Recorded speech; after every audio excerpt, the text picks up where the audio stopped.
So Emily will continue to admit people over the next minute or so. I will Sure. go ahead and kick us off and make sure that we introduce our guest today. We could not be more excited to have Mimi Matthews with us, author of Hi, Parish everybody. Orphans of Devon, Bells of London, and her new series, The Crinoline Academy, which I'm so excited to talk about today, and her upcoming release, Rules for Ruin. So many of you who have joined us for Romancelandia University and participated in one of our formal sessions or summer camp have read Mimi Matthews.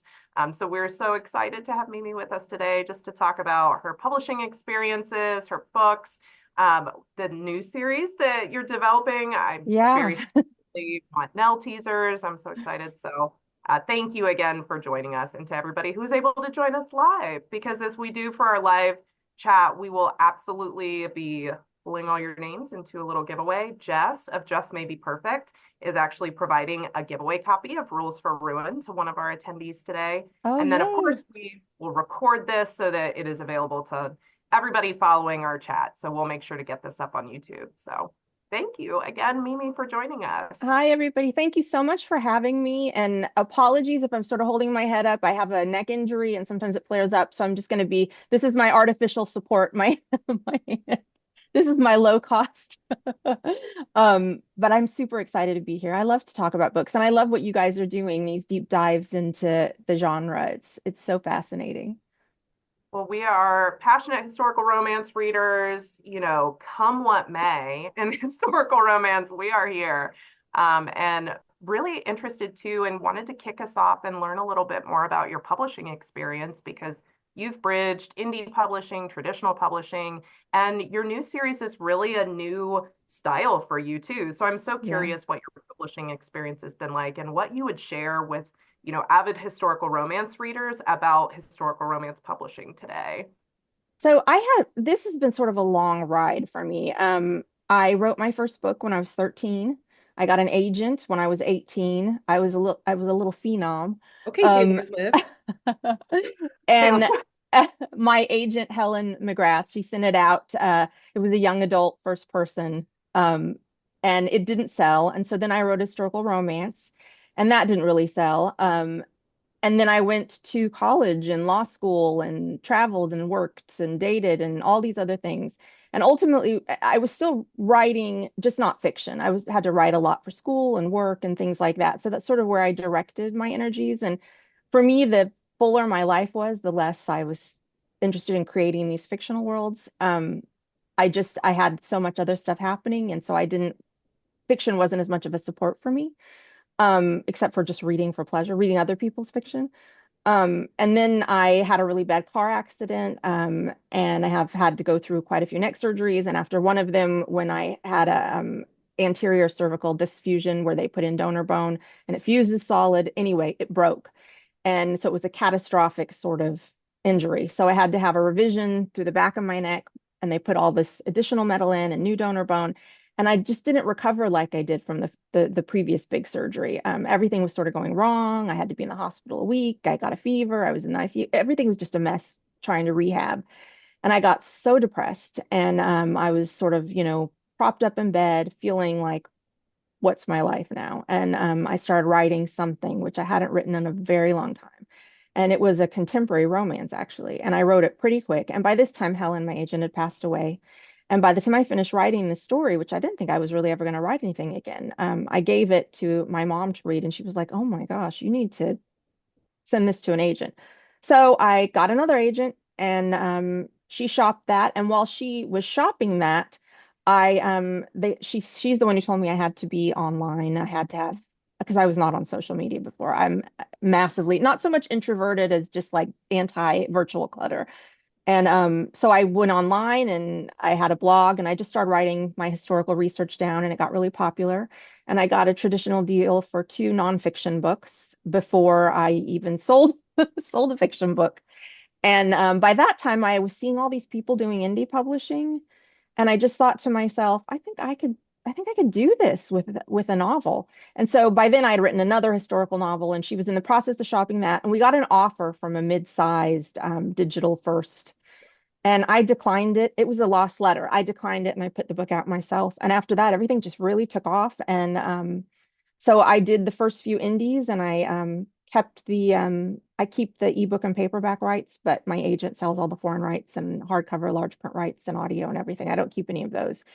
Um, and then, this circuitous journey, this is like my long life story. But anyway, I ended up finally, I wasn't really willing to let any of my historical romances go, but through this circuitous sort of thing that happened with Berkeley at Penguin Random House, I agreed to send them the first three chapters of something I was working on. And so they bought Bells of London based on those three chapters. And that's how I ended up writing for Berkeley, sort of traditional that way, but still doing indie at the same time. So I'm sort of a mix, but I just love writing historical romance, and I love writing what I want to write, irrespective of like, honestly, I'm really glad people read it, but I would still write it if not very many people read it. Because it's like I need to get it out of my system somehow. And but like nobody was buying closed door romances at the time I started. I mean, I've switched agents since then, but the agent I had at the time was like, "Have you considered writing Amish romance?" And I was like, "No, no." Um, no offense to Amish romance, just like I don't know anything about the Amish. Not enough to write. The Victorian era is my thing, and also nobody wanted anything. Literally, a publisher said back then, the heroes have to have titles. That they weren't accepting anything where the heroes didn't have titles. Um, so it was all just an interesting experience of writing something exactly how I wanted, and an audience finding it and realizing it's something they wanted because there weren't really any secular closed door novels happening at that time, historical. Now there's a ton of them. Yeah. But at the time I did it, there weren't. But yeah, so it's been super fun, super stressful, a lot of a lot of stress, but really enjoyable. And so now, like hitting this new thing in historical romance where people are saying the genre is dead, I just sort of take it with a grain of salt because, Yeah. yeah, Because you were, everything. I mean, they told you Amish or if it's British titles, and you're like, actually, I'm going to write about some orphan No. And stories. the funny thing is the editor who said that, it was during a phone call. She wanted to talk to me because she wanted the lost letter, but she wanted me to add sex scenes to it. And we talked on the phone, and she said, and I said, well, I'm also working on something else about these orphans, these men, these sort of tortured heroes, and it's very sort of Dickensian and a little bit gothic. And I was describing it. She was like, oh no, she said, we don't, it would have to be a hero with a title. And so I put that book out myself, and it was a matrimonial advertisement, my first USA Today bestseller. And I am so glad I did not sell it. Let's just say it's paid off quite a few of my student loans. Oh, that's wonderful.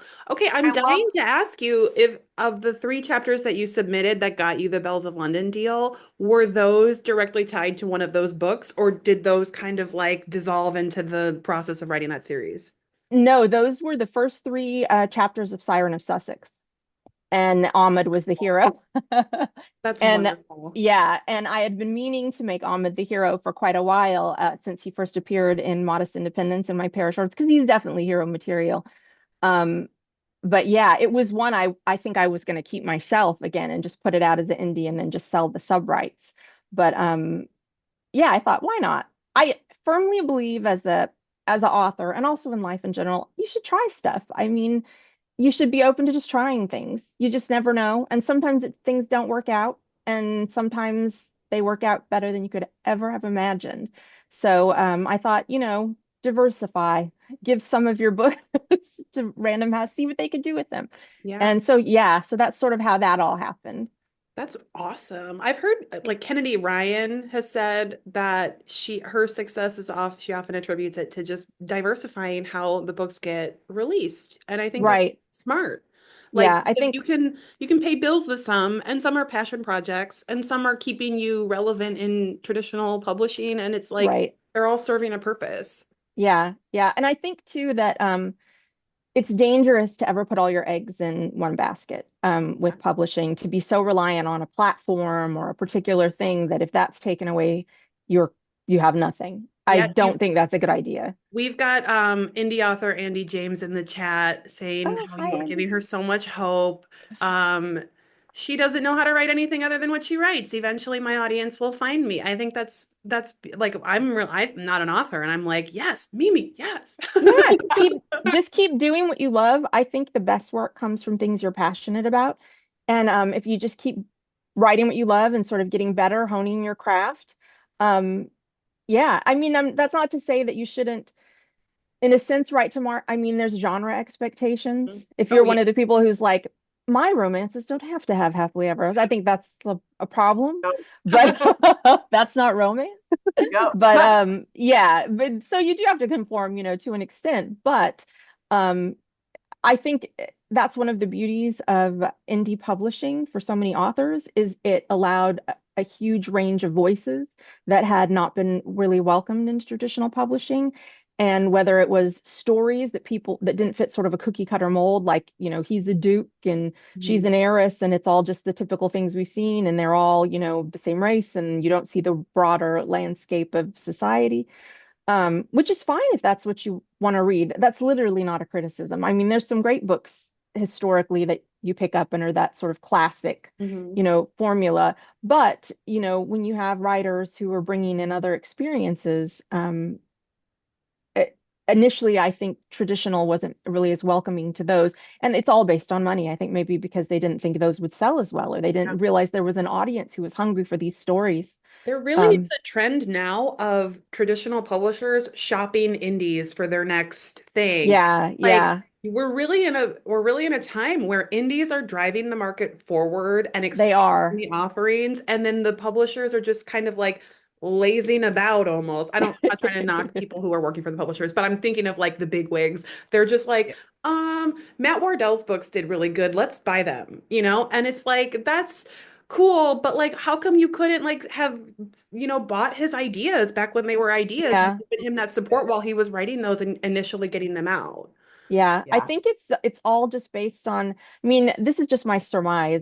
Because I guess I work in publishing in the extent that I'm published by publishing, but I'm not part of that apparatus. But it just seems a lot of it is really earnings driven and what they think will make money and what they think is a good risk.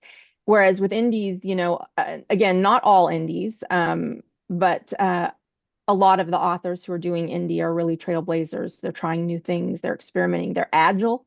They can put things out a little bit quicker. They can, take risks that maybe they couldn't in traditional. And so they're almost like the test cases that publishing can watch and say, oh my gosh, that caught fire. People want that. Let's do that. So Mhm. I think that, that is happening a lot right now, which good for whoever it's benefiting. I'm happy for everybody, everybody Yeah. who gets benefited from it. But I'm happy I, for us getting to read all of I'm these happy for stories. us. Yeah, right. It's so true. And I really appreciate and want to call out that not only in the Parish Orphans of Devon series, where you were clearly starting to bring in some underrepresented groups into the limelight, like into the center of your stories through medical trauma backstories or through, Ahmed coming in that first series and then eventually right. getting main Yeah. character Yeah. in London, and centering disabled characters as main characters. I mean, your romance, Muse of Main Lane, is the only one I've read with a main character who's a wheelchair user in historical romance. And, just again, you said this early on as we were kind of prepping to start the call, but just the historical accuracy, relevancy that, there's this Right. pushback from readers sometimes around anachronism. And we've seen that with the Bridgerton wave as Bridgerton, the TV shows really brought in Right. some of marginalized characters to make them front and center. But I'm just so curious from your perspective as you are really setting out to center characters who are not seen as often in historical romance at the time you were publishing these, what that research process looks like, what drove you to tell these stories in particular. I mean, again, I think any of us who have experienced medical trauma, you have done such a nice job Oh, centering thank you. those characters. It means a lot to me to be able to read those Thank characters you. on page. And I'm just so curious about, what drove you to find these characters specifically, what that research process looks like in historical settings in particular. Right. A lot of the medical issues that my characters deal with, whether it's sort of clinical depression or traumatic injury. A lot of the injuries happen because of some trauma. So it's there's a definite sort of demarcation for the characters of this is the life I had before my injury, this is the life after. And I sort of jokingly say that I'm working out my own medical trauma through my stories of coming to terms with how different your life looks after traumatic injury and the process you go through, which is almost like grieving, anger, almost like the stages, of grief, of realizing this thing I did before, and, perhaps these things I did before, which defined me and how I got my identity, those things are gone. I can't do that anymore. And what does that leave me with? And how do I sort of establish myself, recenter myself, find purpose again, et cetera. Which is very important to me to depict, because what I find is, this is going to sound like a harsh criticism, but maybe it is a harsh criticism, um, is that in the effort to advocate for disabled voices, there are some people, and a lot of times it is people I've found who are not disabled, but in their effort to advocate, they want to silence any nuance of experience that somebody who's disabled has. You're either already at full acceptance, right?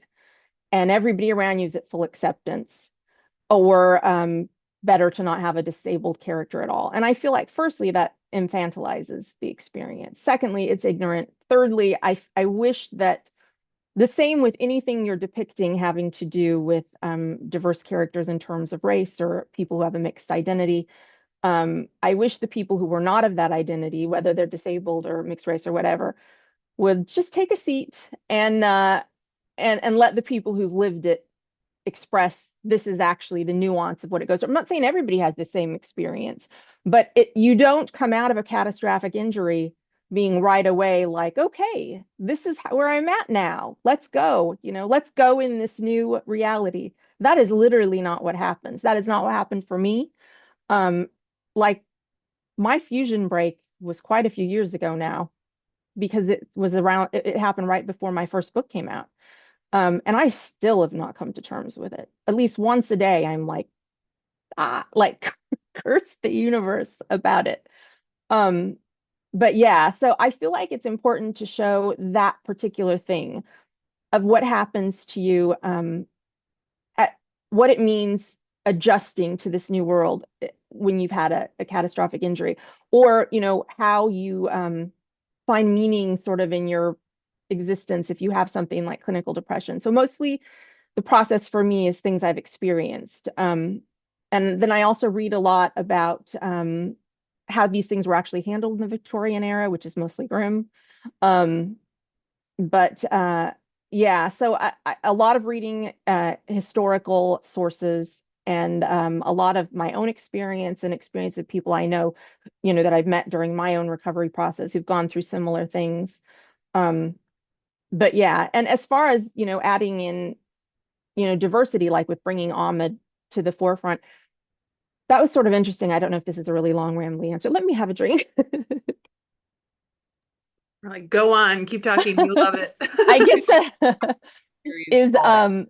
is so I wrote The Lost Letter and The Viscount and the Vicar's Daughter, which are at least The Lost Letter, a very small cast of characters, and very sort of classic, in a sense, historical romance, or whatever. But when I wrote Parish Orphans and I got to Modest Independence, my mom actually asked me, when are you going to have main characters who look like you?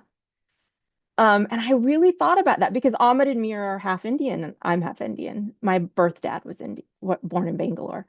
Um, and I thought about that, and I thought, why don't I do that? And I think it's the same reason, like you probably noticed, actually, I don't think I've ever mentioned this before, so this will be a surprise to my readers.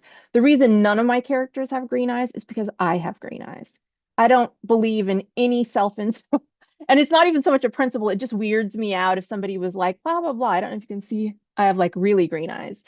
Um, and it would just weird me out to write something where somebody's saying her eyes were the shade of creamy jade, whatever. I think it would just make me feel weird. And I think that same sense of being a little bit under a magnifying glass when I write a character who shares my identity is, there's so many emotions I would have to write and have written that are things I felt. And so it feels like you're exposing yourself in a way, or making yourself vulnerable in a way, definitely, that maybe you may not really want to do. And when Siren came out, and the other thing too is like add an additional layer to this is I didn't use my real last name when I wrote. I switched to Matthews. I like invisibled myself. So a lot of people when Siren came out didn't know I was half Indian. I've talked about it before. It's just not, in my bio, like on my social media. But it's like it's not a secret. It's just I don't, it's just not something I talk about a ton or any other thing in my life except, horses and I talk about, my accident. But there were some people who had interesting reactions, let's say. I heard some interesting reactions. And again, how it struck me, it was not from people who shared my identity. It was from people who were advocates who did not share that identity, Mm. which was not a great experience. And one day when I'm ready for my career to be over, I will tell the story of something really scandalous that happened at this time Siren came out. That was really upsetting, involving somebody in the romance community. And yeah, but not till I'm ready for my career to explode to be over. But yeah, so I think that that's the vulnerability, Mm. It's like people then question, and then you have to share your identity and basically show your papers to people and express, things in your own community. And then you have to hear people who say things like, I don't believe anybody this or that with a mixed race character, which then feels personal because the character has your identity. You see them criticizing or referring to the hero in such a way. And it's like, it hurts. Um, it made me, after I wrote it, think to myself, I'm not gonna make it. I'm not gonna have a main character with my identity again. Because I had a lot of feelings about it.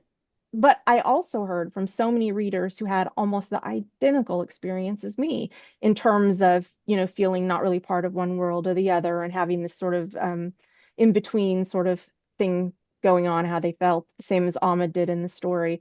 So I just think people are really hungry for those stories. But I guess I would call it a sacrifice that authors who are diverse are making when they write these stories to bring these stories to life is you have to make yourself vulnerable in these very particular ways, and there's definitely a risk to it. And I mean, really, you have to decide how much are you willing to take that risk. How much is it going to affect your mental health, to have to deal with X, Y, and Z. Mhm. um but yeah, anyway, I it's been noticed interesting. in Siren, Ahmed has an English accent, and it's alluded to that in India, he lived in a place where everybody had an English accent. Oh And yeah, so oh that yeah. it really highlighted like the loneliness of that experience was always with him. Yeah, yeah.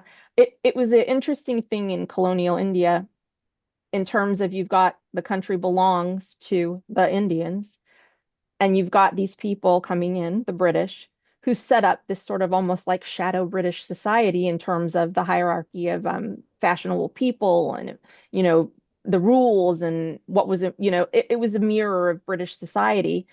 And the people who were sort of on the edges of that, who were, a lot of the mixed race, Indian people who were mixed race because the British had come there in the first place. We see Uh, this also in Courtney Milan's The Devil Comes Courting. There's a young woman who's Chinese. She grows up in China, but she's raised by a British woman. She has a British accent. She dresses like an English woman. yeah, She's adopted it's by like an interesting British. conflict, internal conflict, and interesting sort of dilemma about your identity for the character. I mean, Oh, yeah.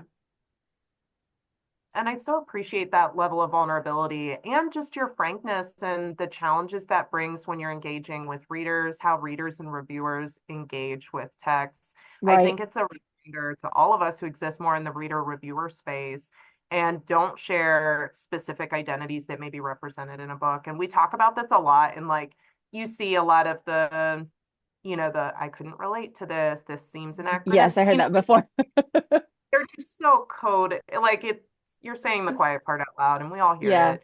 But yeah, And it's you really, also see people who are like, I want to read more own voices, dot, dot, dot. So now I'm Googling everybody to within an inch of their life, like borderline stalking authors to find out details about their personal identities. Yeah, it's And difficult. It's difficult. I mean, and for that reason, I actually talked to my agent about this. I had thought about just using my real name on my next books. But then there was a whole discussion about this I saw recently on Threads where people were just talking about the risk to authors in using your real name and people knowing, finding out where you live and finding, and because my real name's actually public because I'm a lawyer. And so it's like it's on my state bar website.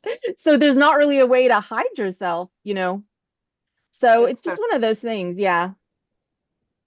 well, I very much appreciate and actually have read books that you have recommended because of disability representation. I don't know if you recall an interview you did as part of a Washington Post article. One of Oh, our yes. Mary yeah, Bowig's yeah, yeah. I read the arrangement because you said to read the arrangement and I loved it. And it meant a lot to me when I was going through vision loss and, some of the just medical issues that I was going through at the time. But I think that one again captures the experience of grief, accept that Right. journey Yeah. Yeah. and Because translation of his family. Like it was so interesting to read the arrangement and your book, The Muse of Main Lane, because exploring some really similar themes yeah, around families.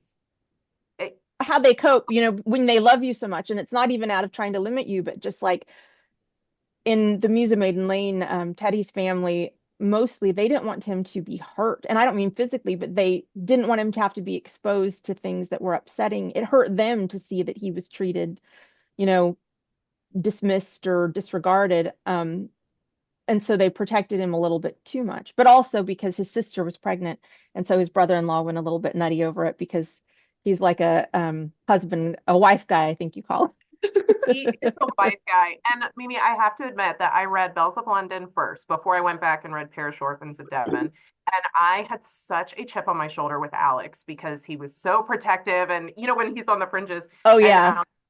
Alex's book was my favorite of Parish Orphans. He's probably in the top maybe three of the heroes I've written for my own favorite. But there's a line, I wish I could remember it. There's a line in A Convenient Fiction where it says something about or no, it's in Parish Orphans. It's when Helena is pregnant and Justin says something like about let's see how you react if ever Laura is going to have a baby. And I knew when I wrote it that I thought he's going to react badly. He's going to react crazy. He's not going to be, he's going to be Yeah, unhinged. unhinged. Yeah, even toward Teddy, who he loves, but like, stop jerking around and bothering your sister and adding stress. We're going home now.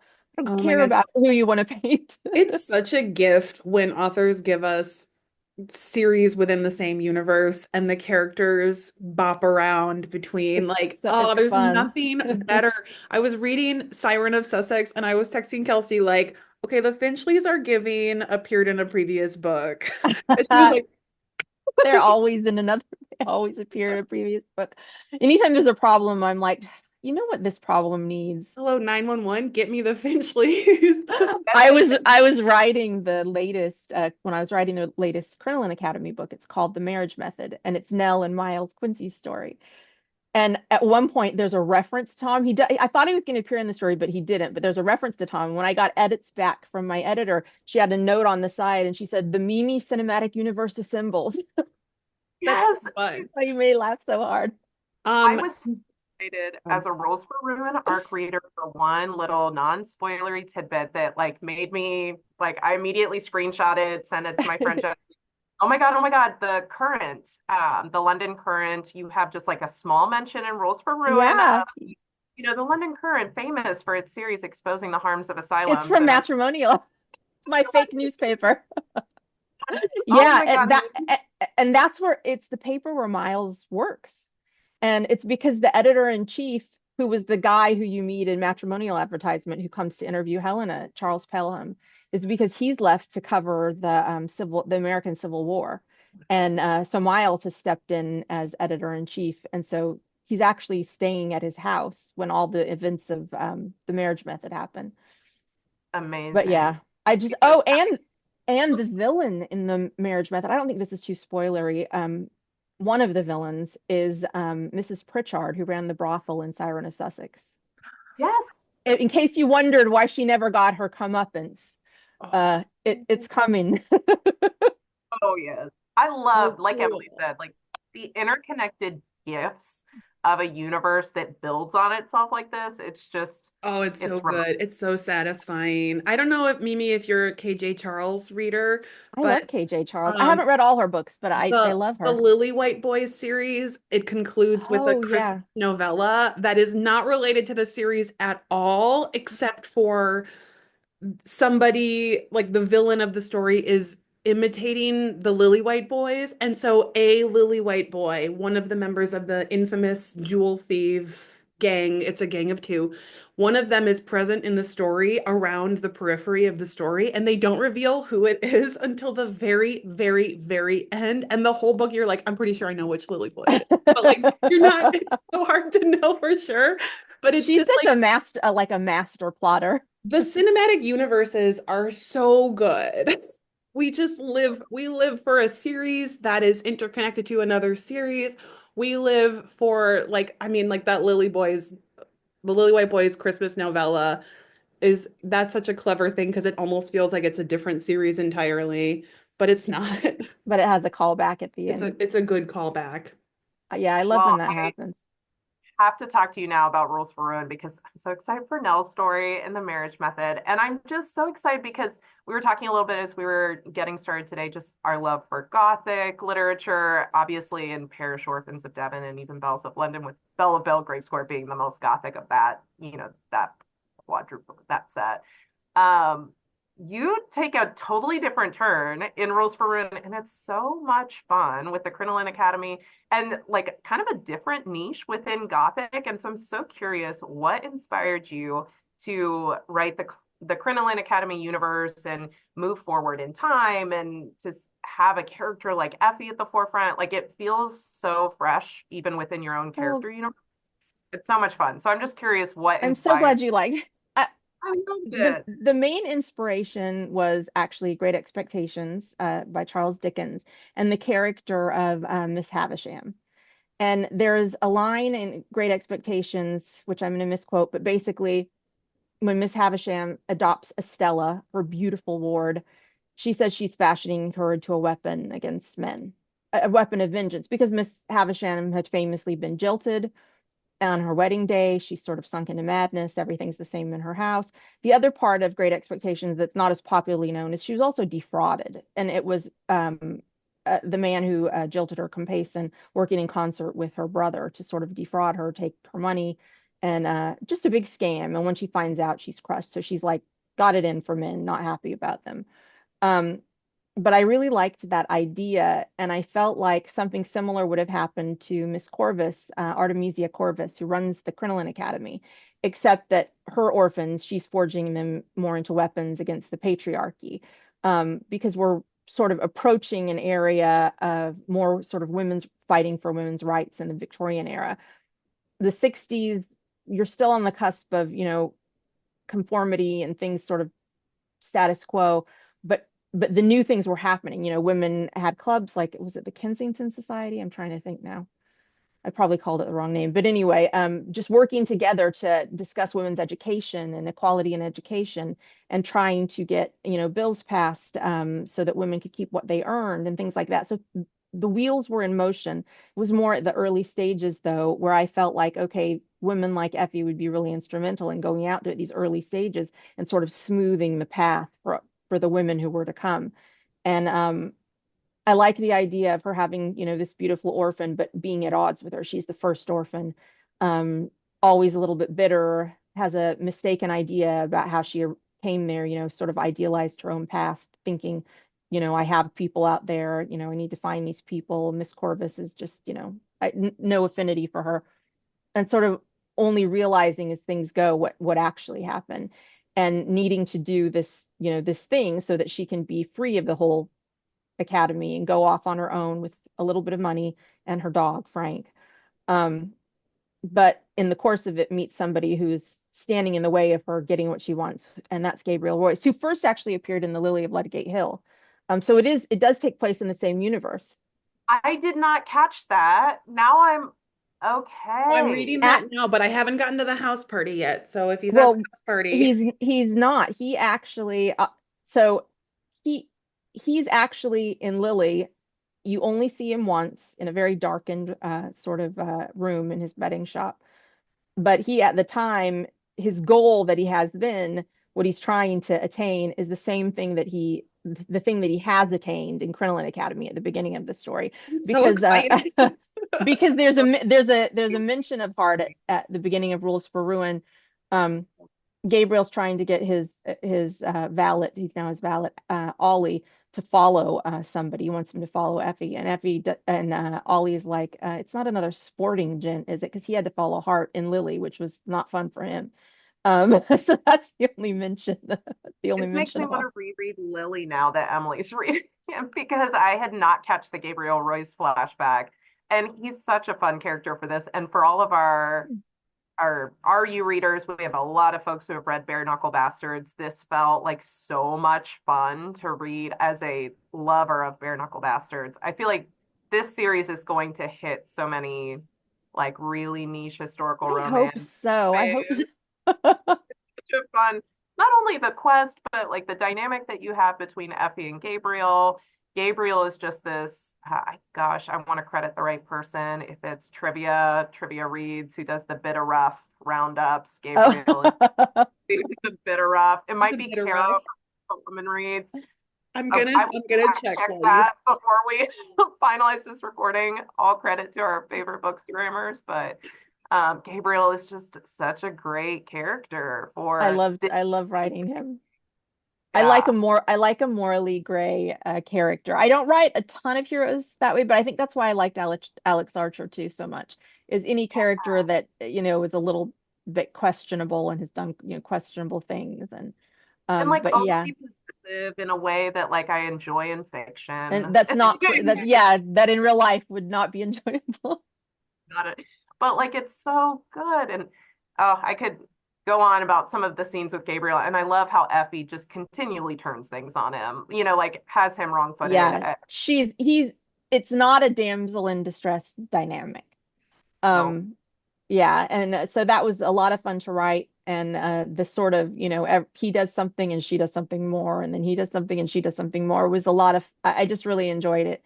Um, when I sent it to my editor, I was waiting to get her edits back, and when they came back at the top of the email, she said, "Holy moly!" All in caps. She liked it so much, and so I was like, "Oh, I think this one's gonna, be like a big one." But then a bunch of things happened in the world at the time it's coming out. So I thought, yeah, you just never know. And it's interesting because I think some people are I attribute it to the more your brain is taken up with stress and being overwhelmed with things going on in the world. Sometimes you don't want to read things that are overly complicated. You want things that are easily digestible. And sometimes historicals, because they have history in them, feel a little too complicated for the moment, is what I'm hearing. I mean, I don't think that's true for me. The more I'm unhappy with the modern world, the more I like to read something historical, because it's more of an escape. But yeah, so I don't know how much that's going to play into it, that people are just that they don't have the bandwidth for something, you know, historical now. And maybe that's why people are thinking historical is dead. It's maybe something of the moment, but I don't know. I'm I, just tea leaf reading. I know. Well, I just find so much inspiration in historical romance, Mhm. especially at this moment in time, because it's such a reminder that, as you were talking about being on the cusp of kind of the Victorian era Right. and women's suffrage movement and that coming more into the forefront. It's a reminder of like we've done this for a really long time. A lot of these fights. Right. Fighting these battles. And some of them Yeah. seem like they're cyclical. It's like there's, you get more and then there's a backlash. So some is taken away. And not to get discouraged, to keep organizing and keep fighting and keep forming your community and keeping your community, close. And not to feel, because I do know that, and not to feel so overwhelmed and defeated, to know that we've had tremendous odds before, and this is, the way to work through them. And also, while you're fighting them, you could still have family and love and fun, and those things are not all gone, even though it maybe feels like it sometimes in the face of, diminishing Yeah. diminishing rights, basically. I think about that so much, just the iconic Beverly Jenkins and Trailblazer, and how determined she was to write happily ever afters during some difficult periods. And while she didn't write the majority of her books, right in the Civil War, I mean, she's battling Reconstruction, some really Right. difficult areas, and has always been insistent in her writing that people have always been falling in love, and Oh, it's, right. and And a it, person's experience, whether they are whatever race they are, or I specifically think of like Ahmed, being mixed race in this period of history. Nobody's life is entirely about pain.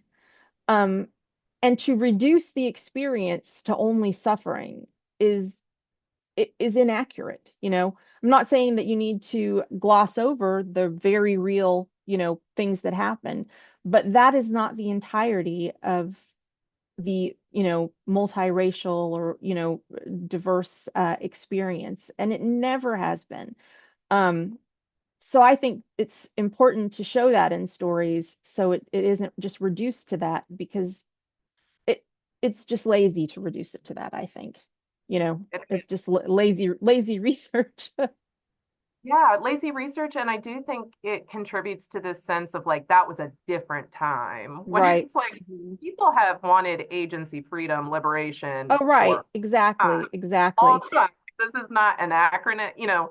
I think, Right. we fight And, against. like what I say, I can't remember who I was talking to about this. It's like, how do you think women eventually got the things they had, going into the 20th century? Because nobody was fighting? Women were fighting. Mhm. Women were engaged, they were involved, women organized at different levels. Women, wrote things, they encouraged other women to read things. Nobody was just sure, there were people, probably a lot of people who were in very comfortable situations during these times who were not fighting like the others. But to say it's anachronistic is inaccurate, because this is how great change happens. This is how any change happens, is people were doing things. And of course, you want to tell the stories of the people who were doing something because they're interesting. So, I understand why sometimes you maybe don't want to read something like that. You want something again that's easily digestible. Um, depending, which is great about the romance world. There's literally something for everybody to read, And every mood. but every mood, yeah, whatever you want. And, but to say it's inaccurate, or to say it's, oh, they've modernized. I think some authors modernize the language. I think that sometimes is a good thing, because it Yeah. makes them more appealing. I think the less things you have that get in the way of a reader enjoying, Mhm. your story, the less bars to accessing the story. But other than that, I mean, the actual stories of some of the stuff women were doing all kinds of things in the Victorian era. I mean, it was like, it was a really fascinating time. That's why I live there most of the time in my work.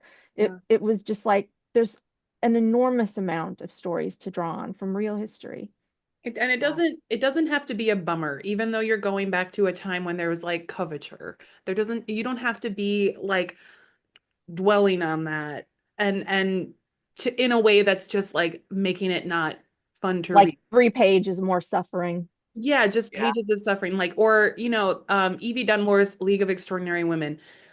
You get to the end of that series and you are confronted with the timeline. You're confronted with the fact that when the books took place and when women got the vote in Britain, How there long it was was. quite a gap. Yeah. Yeah, And it's really emotional, but it's not a bummer. It's actually so hopeful. And it's such a good yeah. reminder that you have to like plant trees, the shade of which you won't be You're around. not going to enjoy. Yeah, exactly, exactly. That's sort of what I feel the women are doing in Crinoline Academy, taking the long view.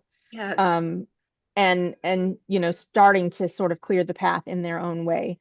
But in a fun way, and of course with romance and lots of action. Not as much action as in the next book, though. The next book has a lot more action. Yeah. Um, You write some really good villains, some big bad villains, really good at some like evil family dynamics. I'm yeah. excited. You deliver some of the like Beverly Jenkins villain set downs that I love, so much fun. So I I can't think wait. I noticed that historical romance authors are so, I don't know if this is like a brave thing to do, but I feel like it's less likely to happen in contemporary romances. If there's like bad family, we leave them in the dust. They don't Yeah, get a reconciliation. Bad parents who are not cool to their kids don't yeah, in historical romance, they are so much more likely to get the like mother Gothel, like boop, you're gone. yeah, yeah. And it's like it can be kind of satisfying because in our real lives happening now, we may have complicated relationships with our parents or family members, and we may feel pressure to like make everything okay and like shoulder the burden of like reconciliation. And we get to visit this world where somebody is like, yeah, the parents were bad. We got rid of them. They're gone. And you Yeah. you can really get rid of them because there were no phones and no Yeah, internet. You move five they miles can't away. find you. I think of Belle at Belgrave Square. It's like she was like, Yeah, I'm going to get married and I'm going away. yeah. Like, And I think if she hadn't needed, I don't know if this is spoiler, if she hadn't needed her inheritance, she wouldn't have gone back.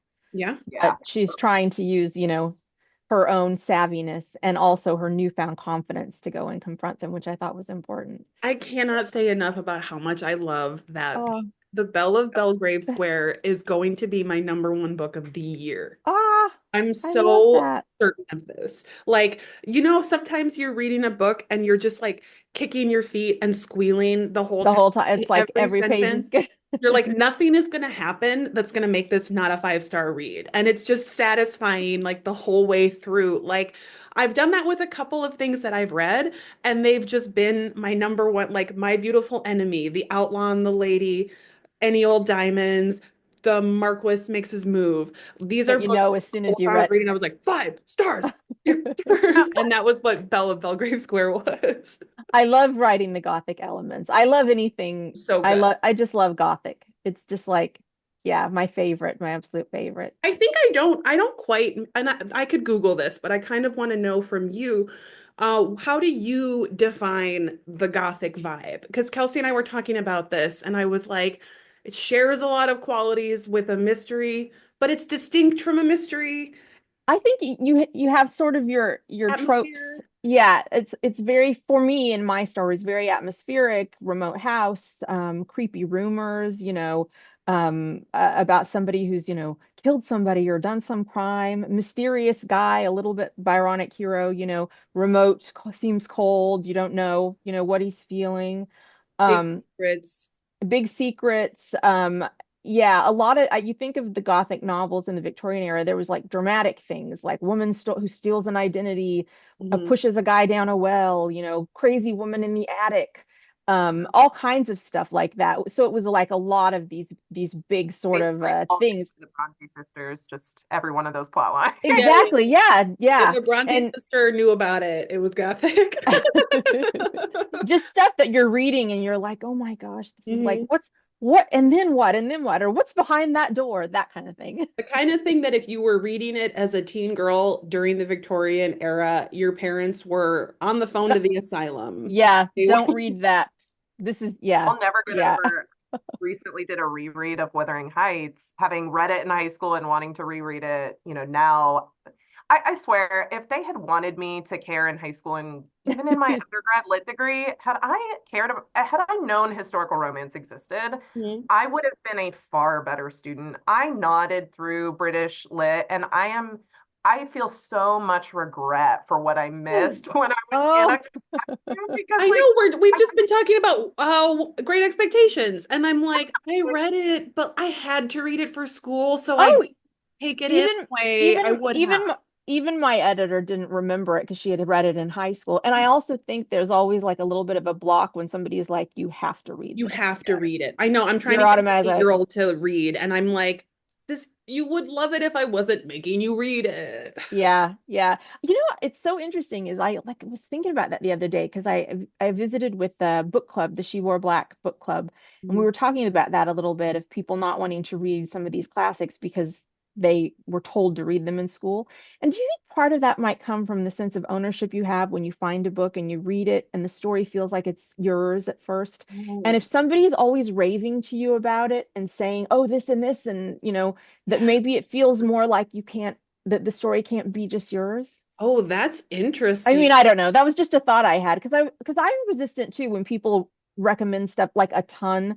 The only Yeah. thing I compare it to, the last time it happened, this is like decades ago, was with the Da Vinci Code. Everybody was raving about Oh, it, and yeah. I Oh thought, God, blast from the I'm past. never reading that book. I'm never reading that book. And then of course I read it, and I was like, oh, this is great. This is But fun. Yeah. yeah, but I was really resistant to reading Oh, it because the that more I people do told me think about that's it, something. Because I read Wild a couple of years ago, and I did it like oh, my first kid was a baby, and I was like, audiobooks, I've never done this. And then I like listened to Wild on audio, and it was so good. And then I was isn't like, what else can I read that I'm gonna that read Eat, Pray, Love because I made fun of that too. the things that you're like, I'm not reading that book. It's way too popular. Yeah. Sometimes I hate to admit they're popular for a reason. Yeah. It is Oh my variant. God. Oh There's yeah, we have absolutely. somebody in the chat is Oh, saying they're I see resisting that. Emily Henry, and I totally get that. I was at the LA Festival of Books yesterday, and there was a long line to pay at the Ripped Bodice tent, so I was like making friends with everybody, and the person behind me was buying a special edition of Beach Read that is so beautiful, and I was like, I've never read an Emily Henry and not enjoyed it, but I also am like, no, thank you. They're so popular. They're so Yeah, some it's popular. like, Every time there's an article where it's like, finally, someone is writing romance that's oh, good. I just start journalists pit Yeah. us all against each other. I'm And it's always the journalist saying it, yes, never the author it's not herself. The her journalist. fault. I remember a really big author they did this with about 5 years ago, and people were up in arms because in the article the journalist was like, at last, diverse stories. It's like, I don't think so. Well, because Beverly Jenkins historical, it's like, hello. Yeah. But yeah, so I think it's always some new angle the journalist is trying to get, like, It's oh, always because look, they at just last. assigned the story to the wrong person, you Who know? has never read romance, who the Yeah. whole extent of their knowledge is like some Fabio or however you say his name cover from Yeah. the 1980s, and they're like, oh, at last, not mommy, no more mommy porn. It's like, Oh my have you God. yes, read a romance? Oh my gosh. Yeah. I yeah, was it's telling my absolutely kid the other day about the lore of Fabio. And I was like, let me tell you, when I was a little kid and I didn't even know like what romance novels really were, I was like, oh yeah, romance novels. Fabio is on them. He's yeah. It's funny. I wild. didn't even realize how many covers he was on, but my mom had Amanda Quick novels when I was like a preteen. And the ones that when you open the cover, it's the step back inside. And there were quite a few where he was the picture of the hero. And and she had really cool step backs where it showed little scenes from the novel, like a couple, like a montage. But yeah, so I thought, oh, I recognize that guy's face. Even if his Yeah. hair, even they did his hairdo differently Oh yeah, they sometimes. would paint over it, and the Yeah, yeah. So painters he looked were like the different real heroes. heroes.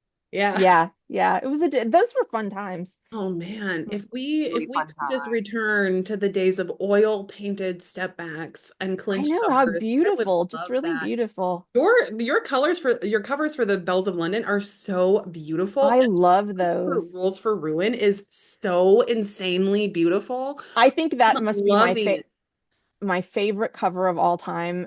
Like, I'm really critical of things and nitpick stuff like a ton. And when they sent me that cover, I like my eyes teared up because I feel like I have a good imagination, but it never occurred to me to make the gates of the school a crinoline. And so when I looked at the cover and it was like the corset, and then I was like, oh my That's so gosh. cool. I know. Nice. I don't know if they could ever top that. No. Well, and as somebody who's now read two complete series of yours and was excited to see the cover reveal for Rules for Ruin, I was like, oh my God, like they got Mimi, the gothic, like That's how because I felt. Hmm. yes, I Yeah. keep every time I recommend your books, I'm always like, it's not, this is not cozy, this is gothic romance. This is Yeah. like, you're gonna love the angst. Like I'm an angsty reader. So that's always how I'm describing it. And so to finally see a cover that just felt like, yes, this sells. I love that cover so much. And the different graphics Berkeley's made to sort of go along with it, and like um it lends itself to beautiful graphics with like little gilded dragonflies. It's just gorgeous. It's Beautiful. really good. It's after I got it, I thought, I can retire now. I can stop writing that. Don't. It's just the What cover a I want to go out with. We But have yeah, so much more that we need from you. Okay, so speaking of us needing more from you, we're approaching an hour and we don't want to keep you like if you're thank in any you. kind of pain, but can we have a couple more minutes of your time? Sure, sure. I think we need, while we've got you, I want to talk about readers' sh like hesitance to read closed door romance. Oh, okay. Because I want like me and Kelsey have been talking so much about how your books don't have on-page sexual intimacy, but they have intimacy, they have sexual tension. They are so far from being sexless. They also do not have like icky attitudes toward fallen women or impure Right, right. women.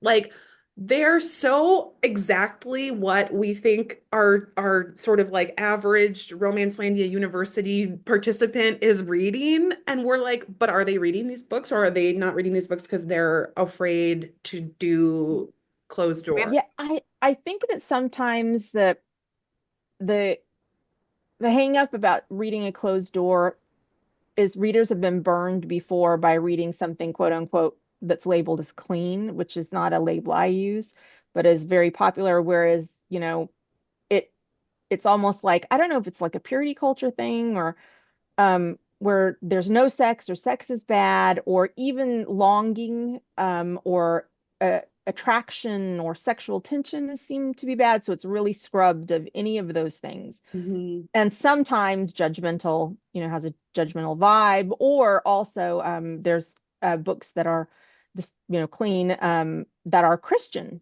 fiction. Mhm.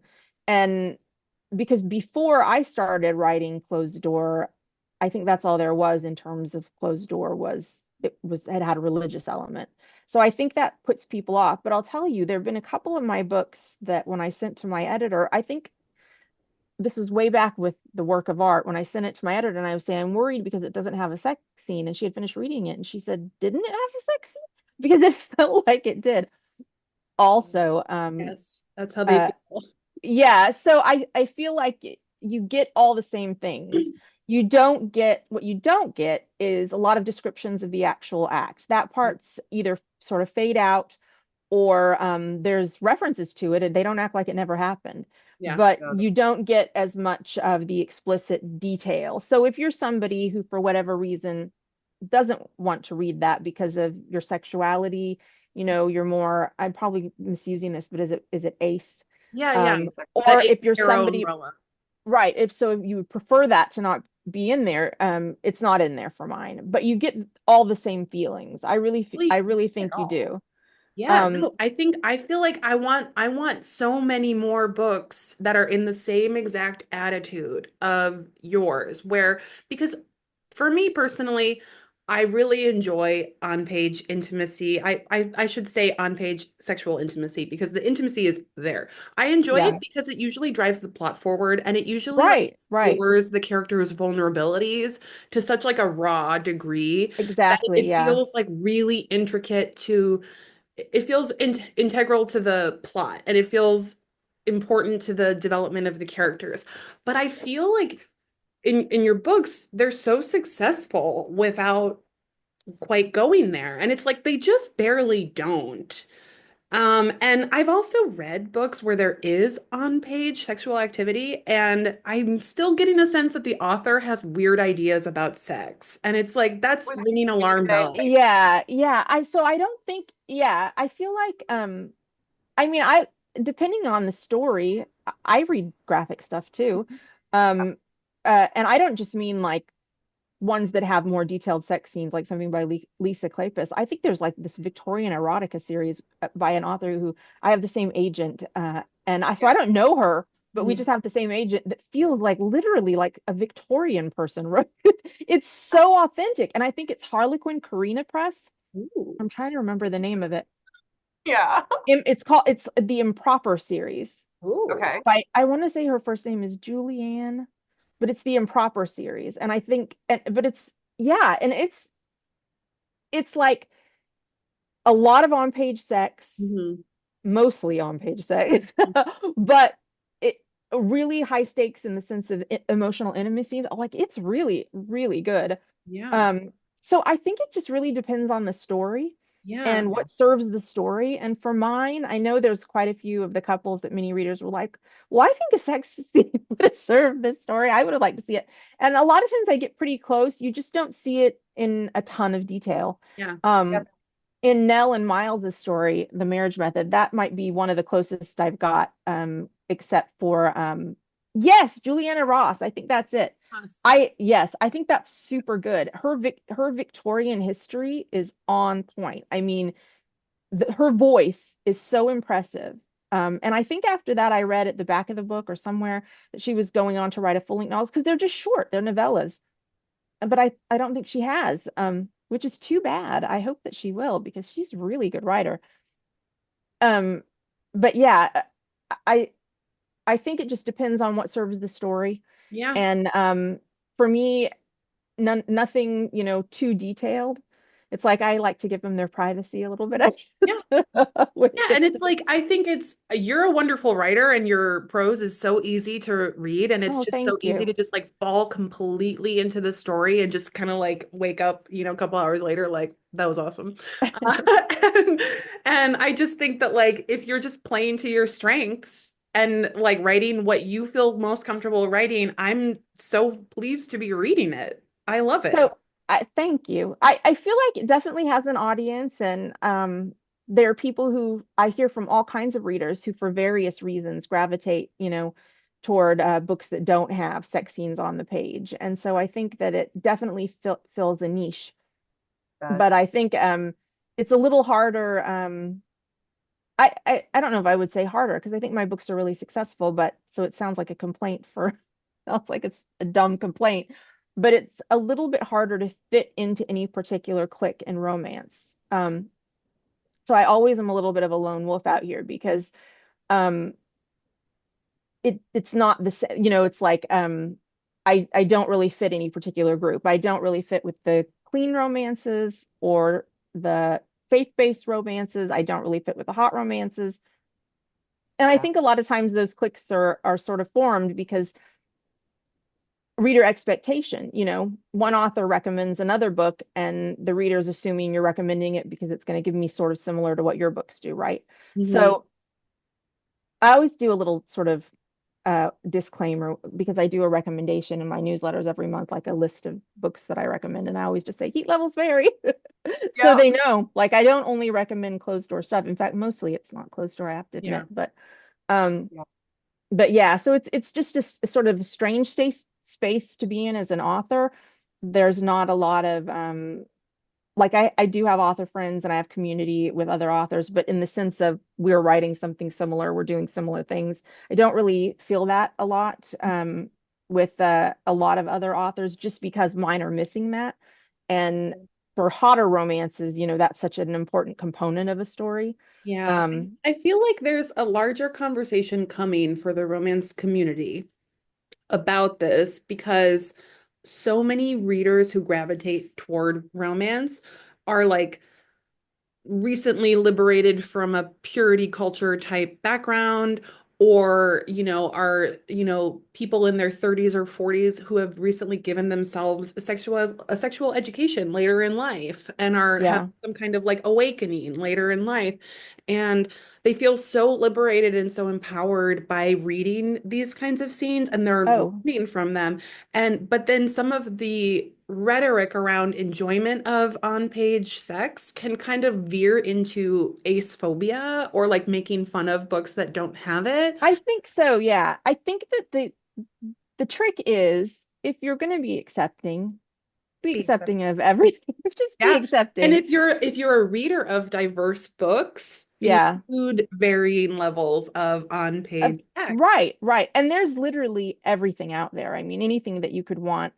And one type of romance is not going to succeed based on you trashing another type of romance. I mean, good stories rise to the top on their, well, Mhm. not maybe not on their own, but readers find you. And when your story is good, sort of uplift your story and you'll be all right. You don't need to. But intermittently, I always see that. I guess I've heard it called, I'm so old, I've heard it called engagement bait, Oh, Oh where yeah. people will just be like, what? It's not a romance without sex, like discuss. And then everybody like, what? They're common. Now,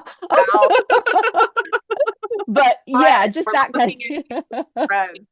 Friends is awash with it. Yes, Ella. Yes, I agree. I Time. see it on there and I'm like, someone's mentioning this again. It's like, well, I think they mention it again because they saw somebody else give their, terrible take and then get Got comments a lot of and The engagement. books are but books. Like yeah, get, right. get out When of I the echo chamber of bad takes here. exactly, yeah, somebody said that about Belle when it came out in a magazine. Um, they said at the end, just realize there's no sex in this story. What's the point? So I wrote a little blog post, just closed a romance. What's the point?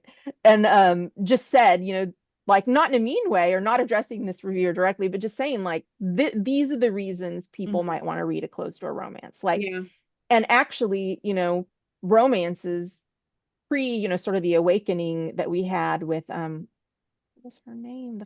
Kathleen Woody was Oh, Oh, Flame yeah. in the Flower, where women were getting more empowered and there was more pleasure sort of on the page. yeah. Before that, they didn't have it. They were pretty chaste. So And the the way that we got that in, we got the way that we got that introduction to there being sex on the page was with these like non-consensual scenes so that women could put some distance between their right. So women of they didn't have to and what own was the written. choice. Yeah. Yeah. It's very interesting because it's sort of like if you read them nowadays in for us like modern women reading them, I find it so uncomfortable, these unconsensual. You have to be in the right frame of mind. You have to put on your Yeah, like retro reading glasses and just be exactly. like, I'm safe. This isn't real. Yeah. This is the same thing as the story of Baby, It's Cold Outside. She wrote this to Exactly. make people feel like they had permission to read it, you know? Yeah, yeah. Well, But and to your point, there are a lot of reasons people don't, whether it's trauma, triggering Mhm. content. I mean, there are a lot of reasons exactly. people go. And I am a firm believer, and I gripe with Emily about this a lot. Sex on page does not equal sex positive. Mhm. Yeah, I have read a yeah, lot of very triggering, especially from STI conversations, Yes. very triggering content in on-page sex scenes that I do not find to be remotely sex yeah, positive. And Mhm. so I'm like, I'll take a great high chemistry, high tension, yeah. like sex positive closed door. Like I think that sometimes we just lose all nuance in this conversation. And Yeah, and I think there are unfortunately a lot of preconceived notions going into anything where you realize, oh, this is closed door. Ugh, it's like I don't Mhm. want to read that bland story. There's like, what's even happening? I don't want to read a story where this reminds me when I was growing up, I loved the movie Lady Hawk. And my mom said to me, my mom was a big romance reader. She said she didn't like it at the time. She says she likes it now, but at the time when I was little like a preteen or teen, she said, I don't want to see a story where they fight the whole movie to be together and in the end they hug. oh, But Okay. I thought, well, I guess that's a good point. I think we might But kiss. Like, I just think there's like everybody who's a romance enjoyer has like things that brought them to that, things that they fought against to get here, and everybody's like coming with a bit of baggage. Like we all come to yeah, this with our little stick with a little pack on the end. And some of us are like we need to see them do it. yeah. And I think it's It's like like a I feel kind robbed. of like evolution to be like, okay, if the book is great and I'm not seeing them doing it, that's a great book. And like I don't have any complaint, I have no complaints about it.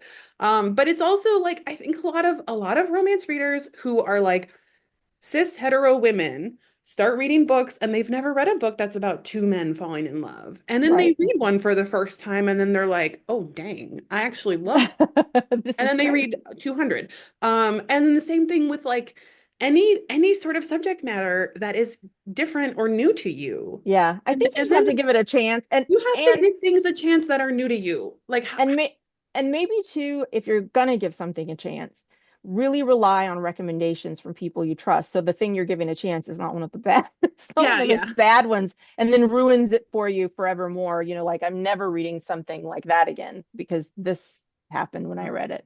But yeah, I think redirects and from friends and everything and people you trust are really important um, because there's so much to choose from out there and the very thing that makes indie great, the lack of gatekeepers to all of these great stories. also adds the unfortunate element is you never know if the thing you choose is going to be like written by some content farm or some crazy or some crazy weird thing. Or the latest thing I'm seeing people talk about is it what is it called?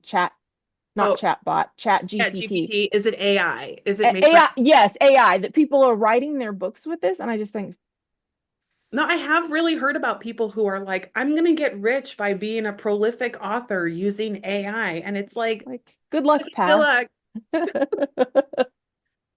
Oh, we could talk for days. We could do another hour on this, but I think this is a great place to start wrapping Yeah. it up. Emily and I go off like an AI Like, cliff and don't then we get us never recover. started. Amy, we are so grateful. You have been so gracious with your time Oh, and we're having so much fun in your character universe. I am living now vicariously through Emily's journey as she goes through your books and I'm loving every second of reading through your backlist. Like, it's thank so you much guys. fun. I'm loving it so much. And I'm like, can't wait to text Kelsey about all of my Mimi Matthews related ideas for future RU stuff. we love it. So thank you for joining Thank you us. so Yeah, much Oh, for having me. there is a secret word that people I was have just gonna say to added it. DM us to let us know that they are watching this later on YouTube, or even now in the chat. And that secret word is going to be horse girl today. Oh, hey, I Yeah. love it. I love it. I own that word. Oh, That's love it. me. Okay.